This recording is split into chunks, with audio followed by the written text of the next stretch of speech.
What's going on, Clipper people? It is me, William the Opinion Updike. And I am positive Chuck Mockler. And today we're going to be talking about what the Clippers can do to beat the Warriors, as well as taking your Twitter Tuesday questions. And we'll also throw in some talk about Isaiah Hartenstein. So all that and more coming up right about now. You are Locked On Clippers, your daily Los Angeles Clippers podcast. Part of the Locked On Podcast Network, your team every day. Yes, this is Locked On Clippers, coming at you 5 days a week, 7 a.m., right near just half past done o'clock is when we usually come at you. You can find us. Make us your first listen on all your platforms. Let's get into this Clippers versus Warriors preview. Right off the bat, there's no Robert Covington due to personal reasons. We hope they're good personal reasons. We hope everything's good with Covington. This is the second night of a back-to-back for the Warriors. Kind of. Yeah, some of the Warriors. Steph, Clay, and Wiggins did not play against the Nuggets, so we get a fully rested. They didn't even travel with the team. They're in full rest mode. Draymond's going to be out. Otto Porter was sick for the game versus the Nuggets. He traveled with the team, so I'm kind of unclear if he's going to be able to go for the Warriors. But Will, what do we need to do well to win this game against the Dubs? Well, I think the biggest thing is try to mitigate some of the three-point shooting. We got to try to funnel them into the paint and actually be a good defensive team in that area, which isn't the easiest thing to do. But, I mean, like, it's a surprise to no one. Warriors, very good at taking threes. They take the third most in the league, 40 a game. They shoot at the eighth best rate, around 36%. Clippers take almost 6 fewer three-point attempts per game. They connect at 1% higher of a clip, however, at a cool 37. Hey. So I think the math on that doesn't really work out in the Clippers' favor if this ends up being a shootout from deep. I don't have my calculator right in front of me, but I'm going to go ahead and take it on good faith. Look, the Warriors, they don't take necessarily a lot of their attempts in the paint. They're in the 10 teams of like the fewest percentage of field goals in the paint. Around 41% of their points come in the paint, a little less than that, which is actually kind of a similar number to where the Clippers are at. Now, defensively, you know, I've always said on this podcast that stylistically, the teams that give us the most trouble are those teams that are very comfortable sort of operating in that area, sometimes operating, in the mid-range if we go to drop coverage. So, like I said, this only really works if we have help defenders actually helping Zoo. And, you know, we also need another great defensive game from the big man. He had a really great game last time out. He finished with 18, 8, and 1, I believe. And, you know, it was absolutely paramount to us getting that win over the Warriors. So one interesting thing that I kind of noticed in their loss to the Lakers, which there's a lot of sort of outliers in that one. The Warriors shot terribly from the free throw line. LeBron had 50 plus. You know, we know that. But some weird things happen. Weird things have to happen for the Lakers to get a win anyway. Yeah. So, but one thing sort of game plan wise is they did actually limit the Warriors' 3-point attempts. They only took 34 in that one. And in our last meeting versus the Warriors, they took about their average and actually shot a better percentage. So yeah, we need to do a better job than that. But like, I just feel like in this matchup, our size has got to be used as one of our best assets. Last time out when we beat this team, we did win boards and points in the paint. Ooh. What do you think? That's I know, rare. not very often we get to say that. What do you think we need to do well, Chuck, to win this one? This bench has been a little frustrating since the All-Star break. We've just seen up and down performances from kind of everybody on the bench. If Zoo is playing well, I hope Hart is. If Zoo isn't playing well, we need Hart to play well from a big perspective. I'm also really kind of curious to see what these small ball lineups look like.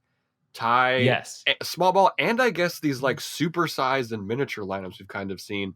I don't think we can expect to see the intense variation in terms of size of lineups that we did versus the Knicks, because Ty just tries a bunch of stuff, which is fun to watch, but sometimes kind of frustrating. But I mean, the Warriors have a good bench. Like Jordan Poole, kind of weird role with the team right now, but when he comes in, he's effective. Damian Lee, it's just like, we just have to win. It's cliche. We say it with every star team, but sometimes this Clippers team doesn't win the non-star other players' minutes. And we absolutely have to do that when Steph and Clay and Wiggins have been rested.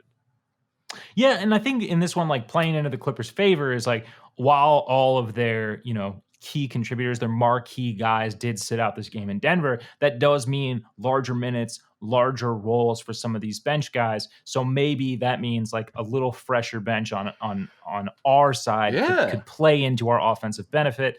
But we'll have to see. Also, no Covington kind of bums me out. So yeah. So Covington is brutal for this game.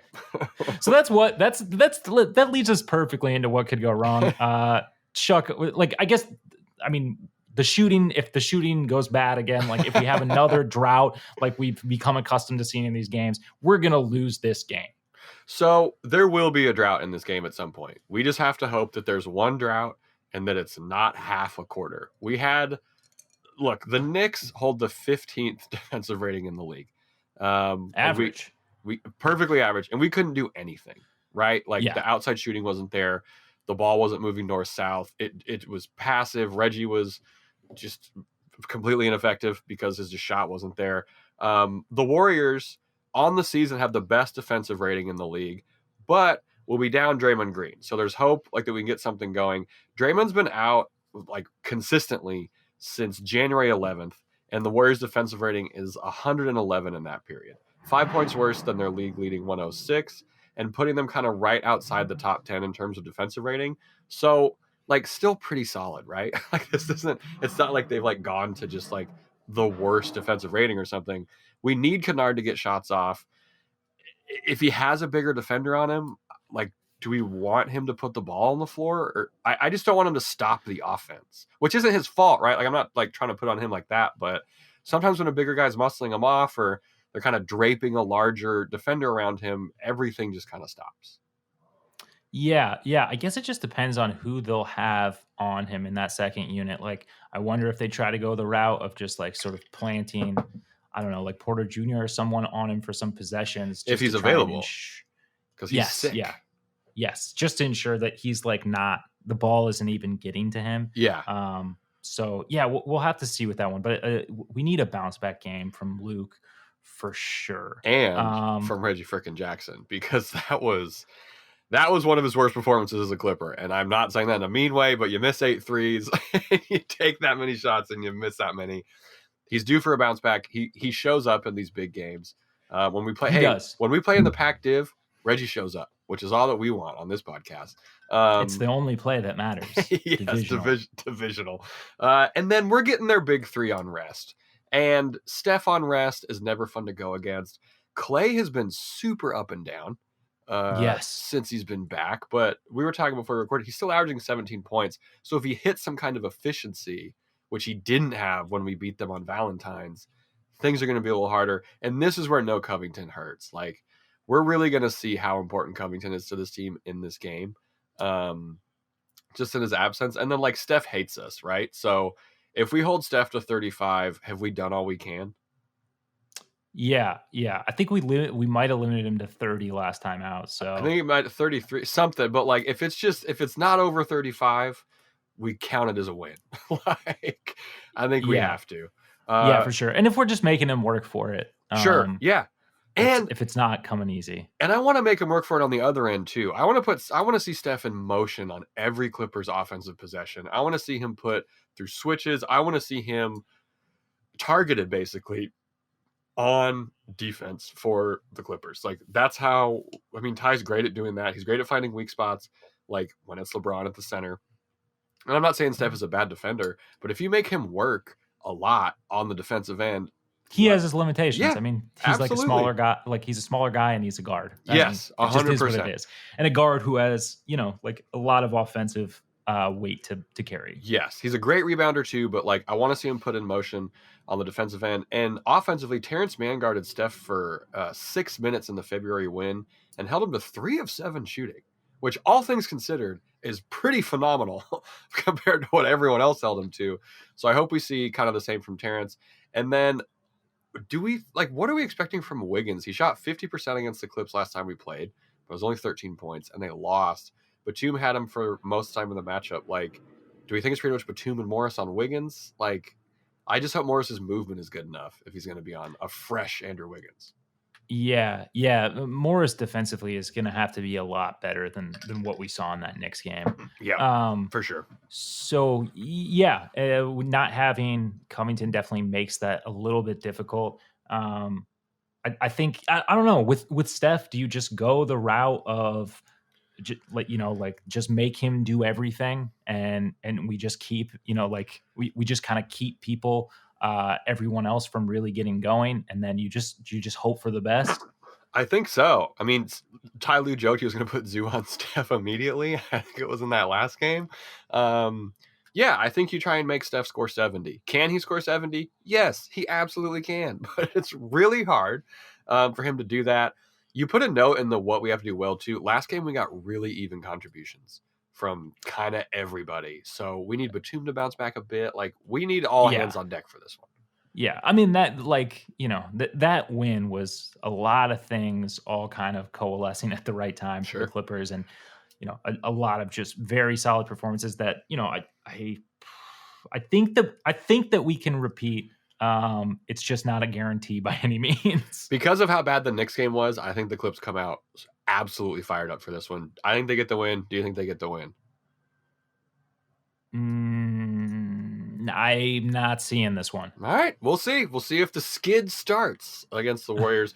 Coming up, we're going to be answering some fantastic questions, one of which is kind of a heater. But first, we got to give a shout out to Bet Online. There is no football being played right now, but betonline.net has way more odds and info for kind of any sport that you could possibly imagine. You could have bet on the State of the Union speech if you wanted to. They have hockey, boxing, UFC odds. I lost some money on Boss Vidal the other day. That was fun. As well as I think they got the international basketball. They got everything on there. I think reality TV shows too, which is a fun time.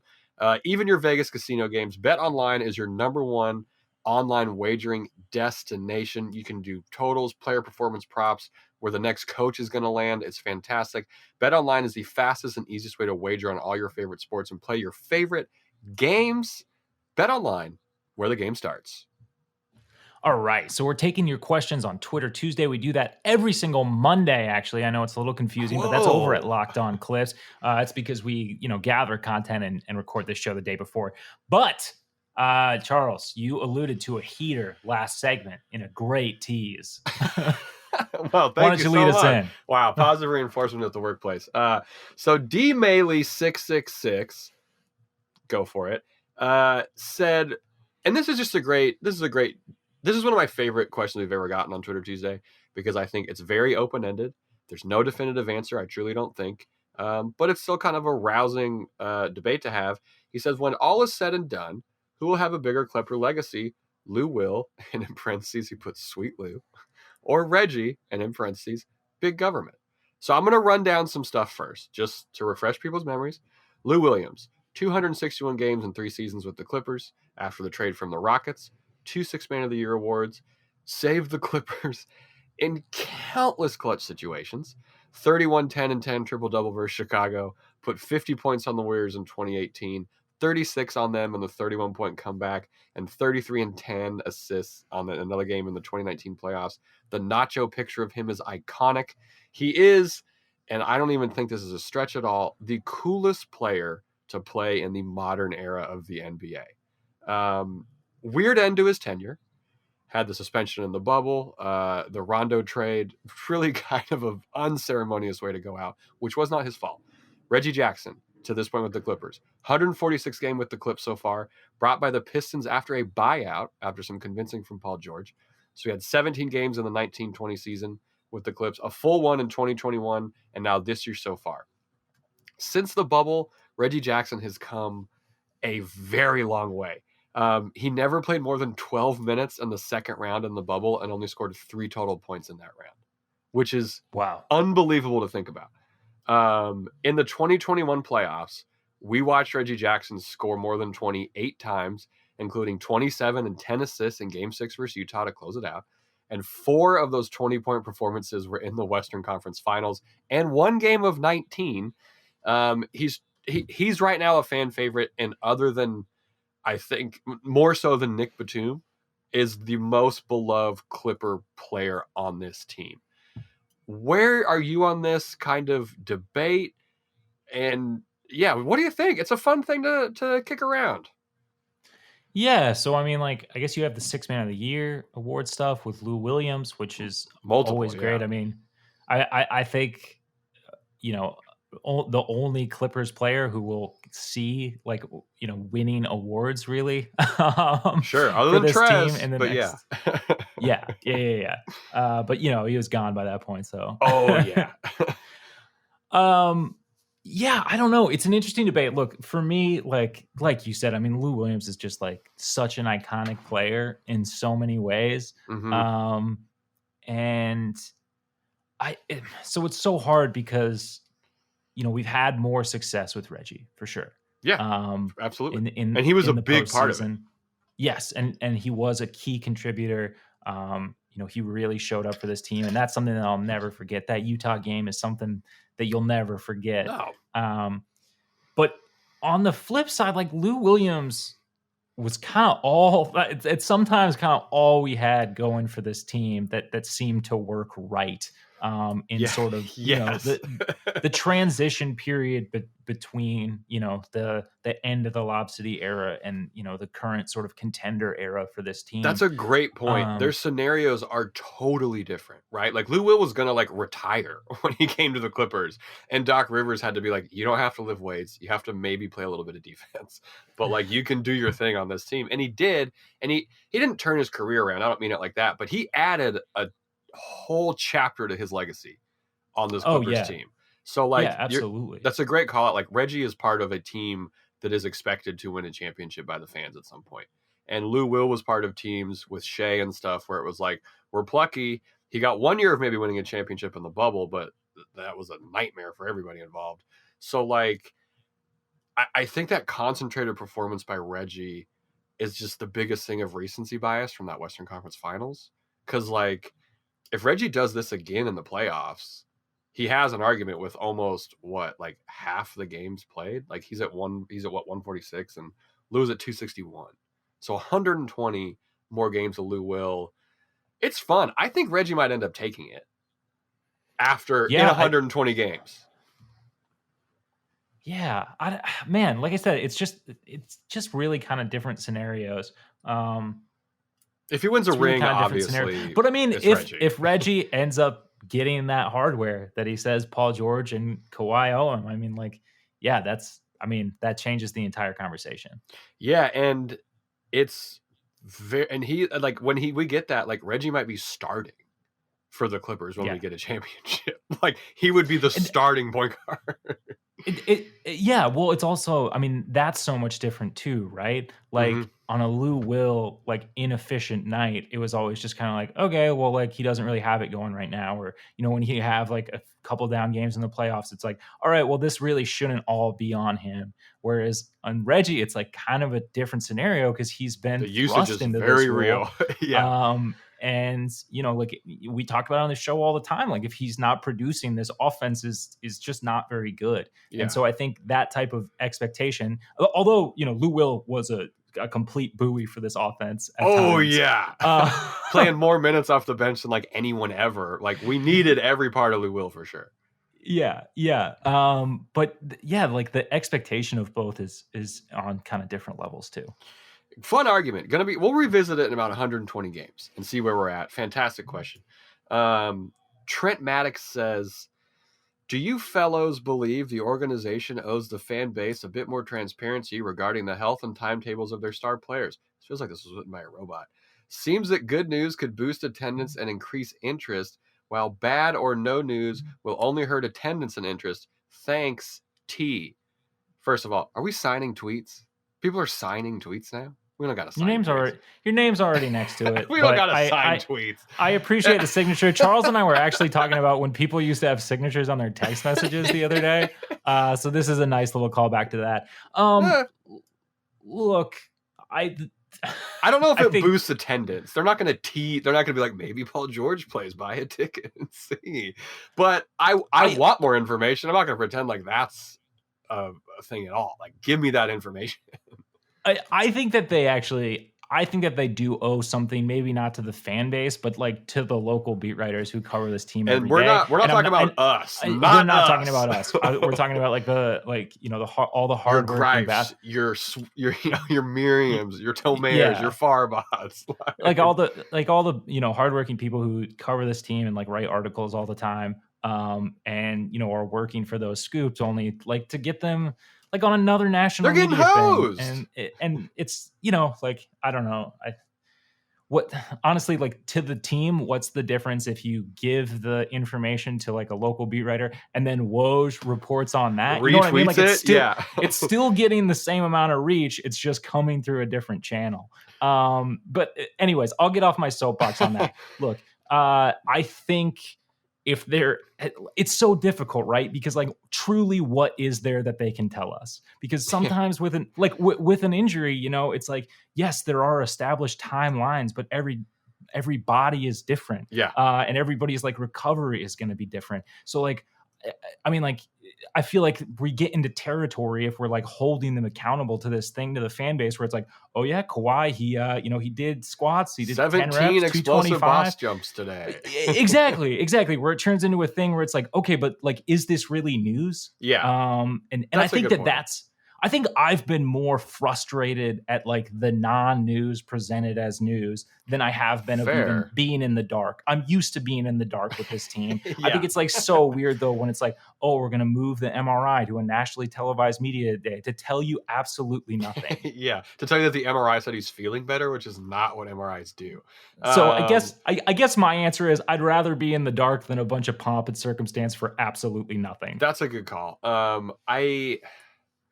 I don't think like there's an attendance boost. I mean, so the interest increase is only going to happen when they come back, right? Like no one's tuning in to see them sitting on the sideline and stuff like that. They're just tweeting eye emojis every single day. That would be great, dude. If the Clippers PR account tweeted out an eye emoji, dude, any team PR account tweeting the eye emoji, it's the most liked and most retweeted tweet in the history of NBA Twitter. All right, real quick. They just do a weekly though for both Kawhi and Paul George. The Clippers injury report for those guys might as well be the eye emoji. Thank you for the question, T. DJF Primal says, when the Clips get healthy next season and with our depth, there's going to be some players not getting minutes. And personally, if we plan on keeping BBJR long term, then he needs more minutes. But who would be the odd players out if they do so? I'm going to go ahead and take this one. And if everyone's fully healthy next season, Brandon Boston Jr. is the odd man out. He should be in the G League if everyone, and this is not I think Brandon Boston Jr.'s ceiling is pretty high for what he was picked at. The Clippers do too, given the guaranteed money they've given him.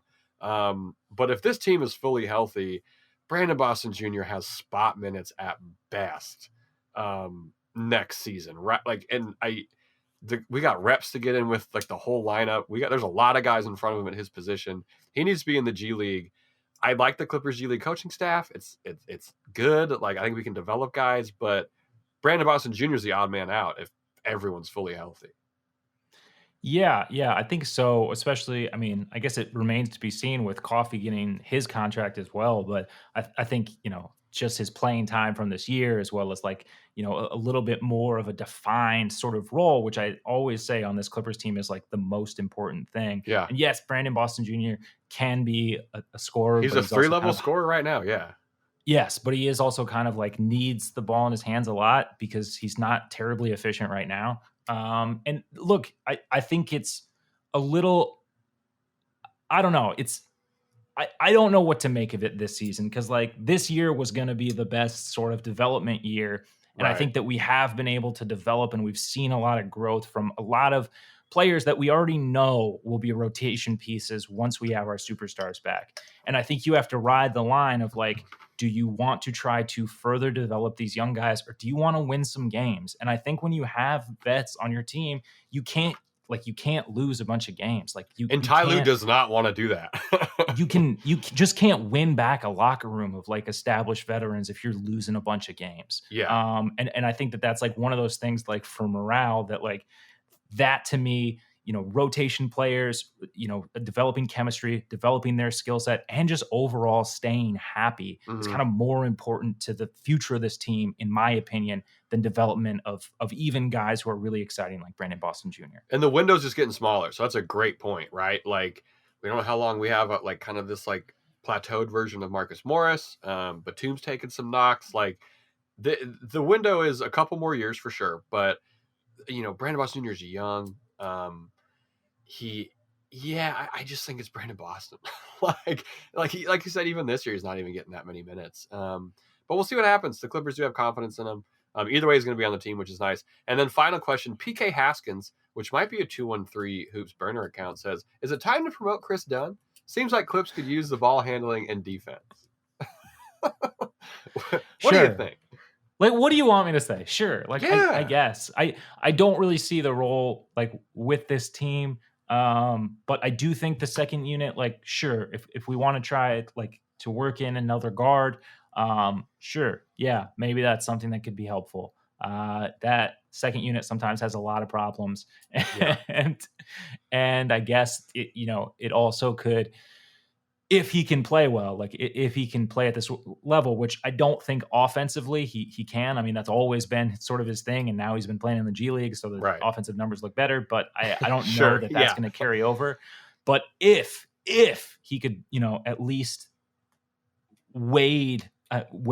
stay treading water in those minutes when Reggie can take a rest, that can prolong some Reggie minutes. So like, I'm not against it. I just don't think it's going to work is where I'm at. I just don't think I don't think that he's going to be good, but we can try it. Yeah, we can try it. You never know.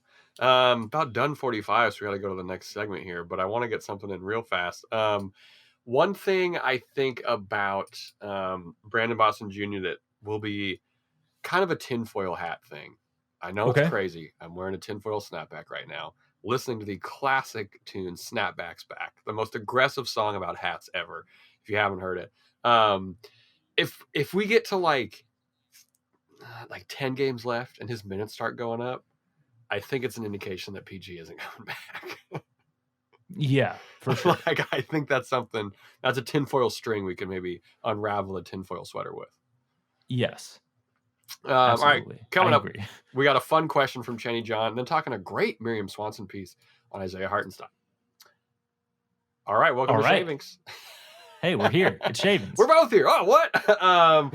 What if we just did one solo segment for each episode, just for no reason? So Chenny John has a fun one. That was why we put it in Shavings, where we kind of just kick around all the other random stuff. He said, what are other possible Clippers food giveaways? Coffee's toffee, man's ham in a can, Zubats wine in a box, which you already know that. Wine in a box with Ivica Zubats. Yes, they need to have games for 21 and over games Friday night. Can you hand out free alcohol at a? There's absolutely. Is that legal? I don't think you can just give away alcohol because you can't. I'm gonna. We should figure this out. I think Bomber could figure it out. I will say, if someone that he's greased a few palms, if you know what I mean. The Gingham Group. Oh yeah, they're greasing palms. Tyloo's Honeydews, Boston's Beaned, Scrubs Ice Cream Tub. Chenny John was on a roll with these. So I'm gonna be honest. Man's ham in a can sounds terrifying. I love it. I'm a big. What's the? Wouldn't it be called Man Spam? Wouldn't you call it? I would go Man Spam. Man Spam. That's got a pretty nice ring to it. Yeah. like a nickname. Wasubi would be bomb. That's a good call. Wine in That'd the box. Be actually a pretty good stadium food, I feel like. Yeah, that's not bad. They have them at 7-Elevens and they always are pretty good. They are. You've been to Hawaii, you know about this. Oh, I know about it. I mean, Wine in a Box by Ivica Zubats, yes, that would be a hit. I would like to get back to my idea, though, of 21 and over only games. Is that a feasible thing to do? Or is that completely insane? You sell them, I don't know, you're guaranteed alcohol sales, you're giving away wine. Yeah, that's fair. And you're getting, so the funny part is, it's a little tiny box. You're getting like a glass of wine, but it's a box. Like those boxes of cereal that you get at school. But wine. It's like a Capri Sun. Oh, it's a Capri Sun with Zeus' face on it, and it's a pouch of wine. Yeah, but that doesn't really say box. That's not really a box. Make it a box water. Hey, I'm fine with a box water, box 2. You know? Man. It's a milk carton, basically, with wine in it.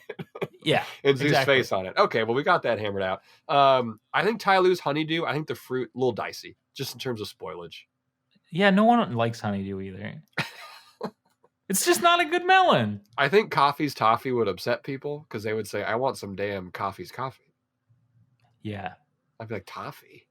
Was it 1936?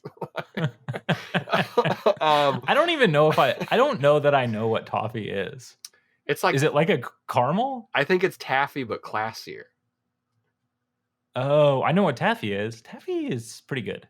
Saltwater taffy? Oh, I'm not arguing that it's not good. I just think toffee's classier.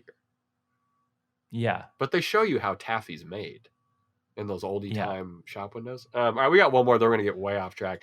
Boston's beans, I'm all for it because I think this would be partly a rookie hazing thing, and they would make him do promos about how much he liked beans.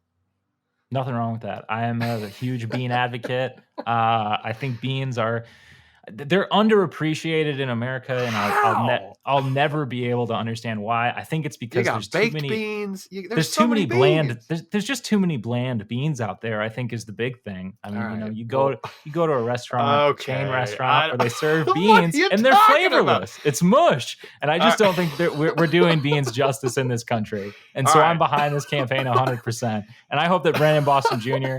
is the messiah that brings beans to the masses. All right, well, Locked On Beans is coming out next week with Brandon Boston Jr. and Will Updike talking about their favorite beans. All right, fantastic. And honestly, any question that can get us off the rails like that, that's a good time. Shout out Jenny John. We're closing out talking about a great Miriam Swanson piece on Isaiah Hartenstein in the OC Register. Just some fun. We're not going to spoil all of it because you should go click on that article. Check it out. He once hit 8 threes in a G League Finals game. Which begs the question, should he be allowed to take threes? Should he be taking 8 threes a game in the NBA? Absolutely not. But I don't know, maybe one every 3 games. At that point, what's the point? Good times. The vibe. You know, he ice cream every day. I think that if it's the only shot at the end of a shot clock, fine. All right, fair. If that's all there is, fine. Huck it up there, Hart. His dad forbade him from shooting as a teenager sometimes to help his court vision. Forbade or forbode? I couldn't tell you. Didn't let him. How about that? I don't think Hart asked. And then kind of on his future with the Clippers, he said, if it's close money-wise, I'm definitely staying. If it's a big difference, then I'll have something to think about. But my plan is to stay here. Or my plan is to play here, excuse me. So the Clippers mid-level exception is going to be around $5.9 million per sport track. Is that a fair deal for Hartenstein? For reference, Zoo makes 7.5 this year, 7.5 team option that we have to imagine gets picked up. Yes. I think that's fair. I think that's pretty fair. And, TBD on sort of Hart's kind of growth with the team, because he hasn't been as good since he came back from the ankle thing. Agreed. And since Serge left, but Lou likes him too.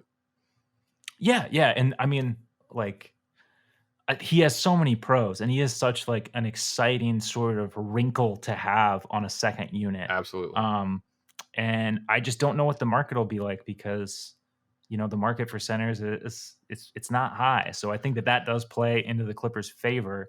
Unless he starts hitting 8 threes a game at a 35% clip, then look, we're not affording that guy. If